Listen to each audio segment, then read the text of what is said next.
I quit social media for 30 days, not as a challenge, because I realized it was quietly draining my time, attention, and honestly, my life. Here's exactly what happened, what changed, and 5 things I'd do differently if I was starting over. Let's get right into the video.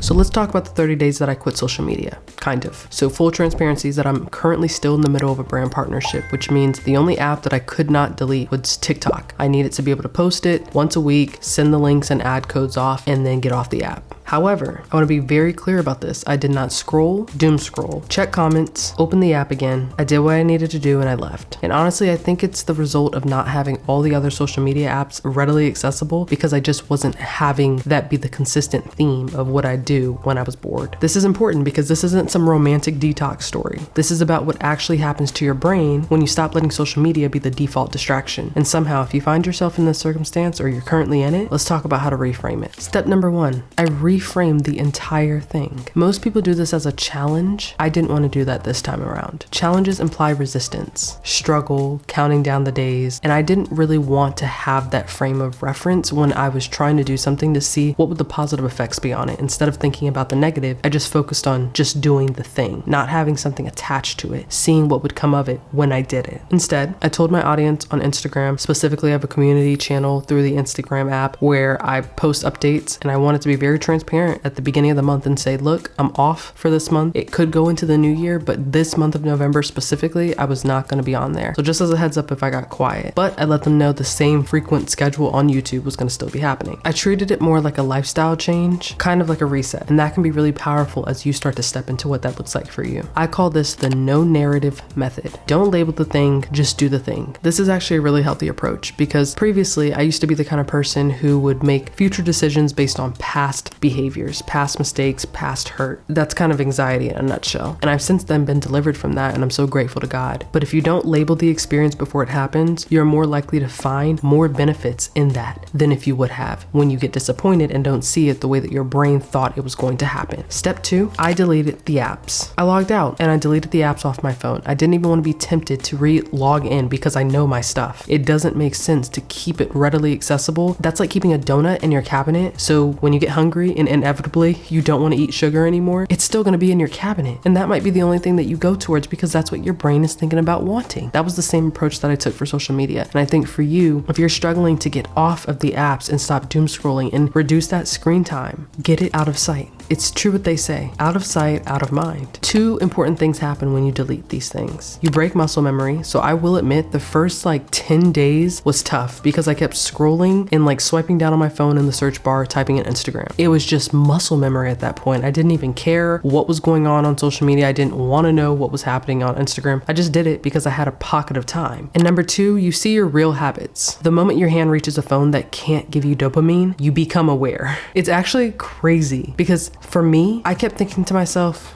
the only reason why I'm reaching for this is because I feel something, even if it's not extremely evident that I'm feeling it. Oh my gosh, I feel so good.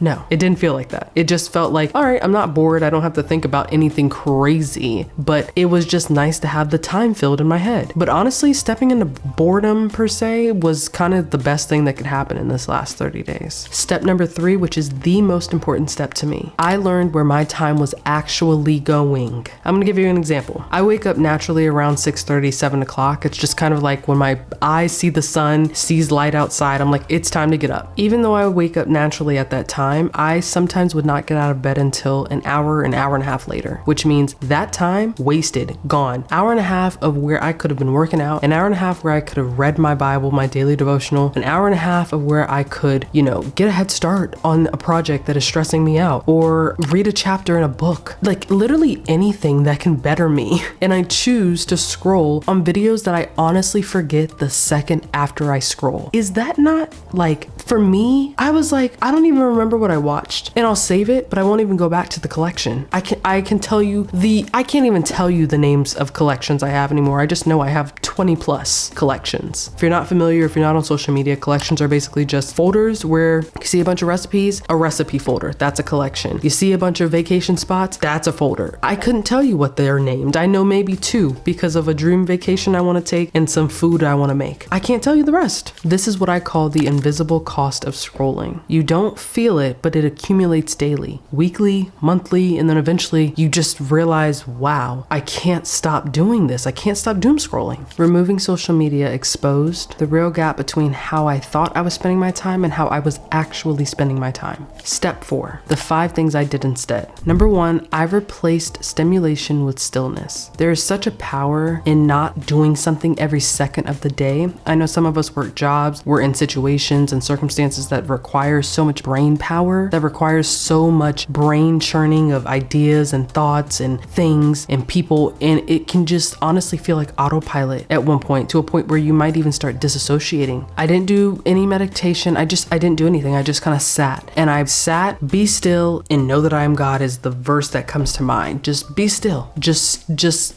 be still.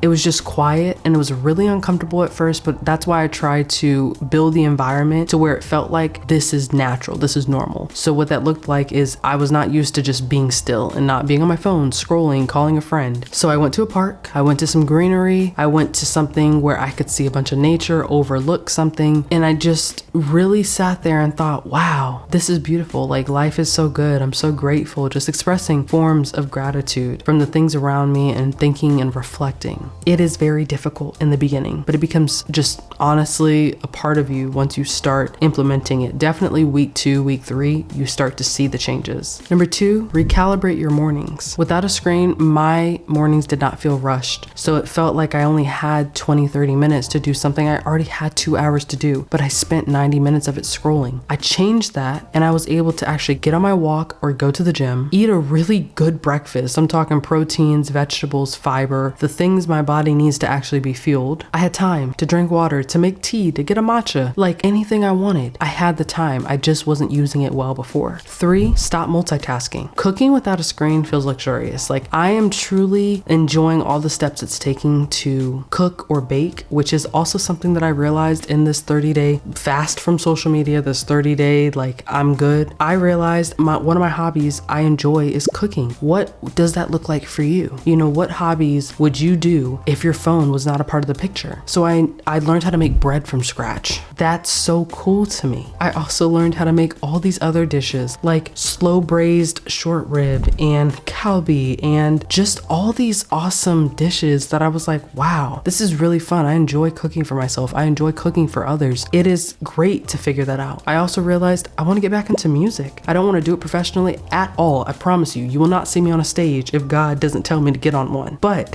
I will say I've reignited my interest in guitar. I used to play guitar, for some of you that didn't know.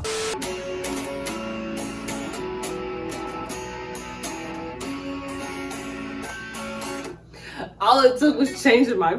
I grew up playing piano, wasn't super interested in it, but it's an instrument that's easily accessible to me and has always been accessible to me, but I've scrolled so much that I didn't even look around to all the things that I used to once do that brought me joy. And sometimes reigniting those moments, especially in your adult life, is pivotal because it can be so easy as your identity is shifting so much in what you do for work, what you do on a social level. Like, you're no longer in that college phase where drinking and going out every night and, you know, partying till the sun comes up is appealing. For me, I can't really speak too much to that because that's just never something that I felt like was a good time. And not to say that it wasn't a good time for you, everyone has a season, but for me, I just really was locked in on building a video business, building, you know, a production company, and I'm still in the midst of doing that. But it's allowed me the time to see the things that I want to do, see the things that I actually don't like doing, and I don't even know why I kept doing it. It was just a part of the routine. So it allowed me to assess more. And for you, when you stop the multitasking, you can singularly look at everything you're doing, how much time it's taking, and how much of it you want to take back. So you will reduce the amount of things you no longer need to do in order to make room for the things that you really do want to do. Number 4, creativity returns. This is the thing that I feel like is completely slept on. The boredom, it is fuel, because then you start thinking, how can I use my time? I don't have anything to block it, to default distract it. What will I do to be better? You know what I did? I picked up a new language. I can confidently tell you when I'm listening to Korean, I know what I'm hearing. I don't know how to speak it fluently yet. I don't know how to write it fluently yet, but I understand. When I understand the Korean letters in the words, I can piece together the sentences. I can start listening to my K-dramas without the subtitles from time to time. That's so flippin' exciting. I've always wanted to be trilingual, bilingual. It is such an important skill to have, and I just love, like, for you, think about skills that just would be such a cool icebreaker. Sometimes I just pick up things, even just for a season, enough to do them well, to just say I know how to do that, because I think it's cool. The drums, I absolutely want to get back into that. I played it for like a couple months, but I think it's super cool to know how to play the drums, to know how to play the electric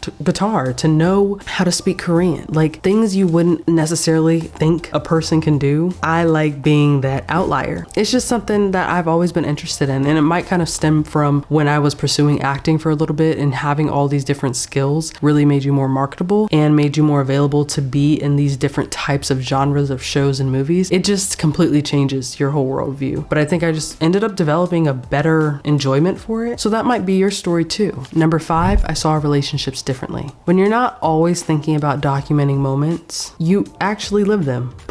I know, shocker, oh my gosh, somebody call someone, tell someone, like seriously, you actually start to enjoy and live the moments that you're hoping to experience on Pinterest from an aesthetic. People do start to notice that you're more present in those conversations, and those conversations, they get richer over time, and they just feel more meaningful. And I think in a world where a lot of things are artificial connection on social media, artificial walking by doing like simulation things, like if all you can do is get to a walking pad on a standing desk, by all means. But if you can get outside and do a couple laps around the block, do it, because that nature is unmatched from a jazz 4K Paris balcony with a treadmill from TikTok shop. Okay, I'm not hating. I'm just saying, make your environment beautiful again. Like, have that childlike wonder. Step 5, what actually changed and what didn't. The honest truth is that I don't miss anything. If I come back to social media, that'll be great. I just feel like I'll be picking up a habit again that I don't need. I only really want social when I want to share something, so the apps probably won't come back to my phone since I've lived without them for so long. The fear of missing out is louder than reality. What I did get was time, mental clarity, better sleep, less urgency, better focus, more creativity,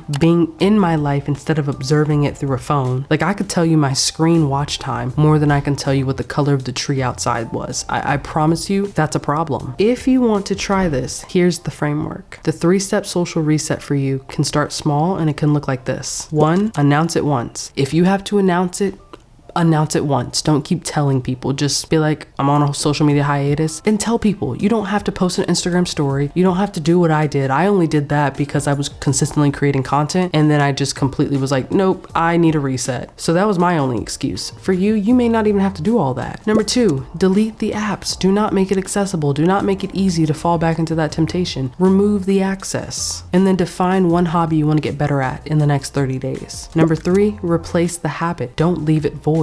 Reading, morning time, cooking, gaming, like fun things that can really add to your quality of life. You just never know what could come of it when you give yourself the time to explore it. Give yourself 30 days. I promise that your brain is going to surprise you in more ways than you can imagine. It's just being used for constant doom scrolling and a default distraction right now. So imagine how much better it could be when you don't allow it to get caught up in the TikTok scroll or the Instagram or Facebook reel trap. All in all, this takes time. Don't beat yourself up. Don't get so crazy about the fact that, all right, I just want to think about social media. I don't know what to do. I don't have any hobbies. Find hobbies. Go on Pinterest and look at things that you want to experience before you start this. Find people that you can reconnect with. Find cool lunch spots and cool dinner spots that you can go on solo dates with or with your partner. Find new ways to experience and explore life. Your life is drastically going to change if you let social media be what it is for 30 days. Not a name, not an @ handle, not a like, not a comment. Just you living your life and enjoying the things and the people and the experiences around you. Document it on your phone still through the camera roll, or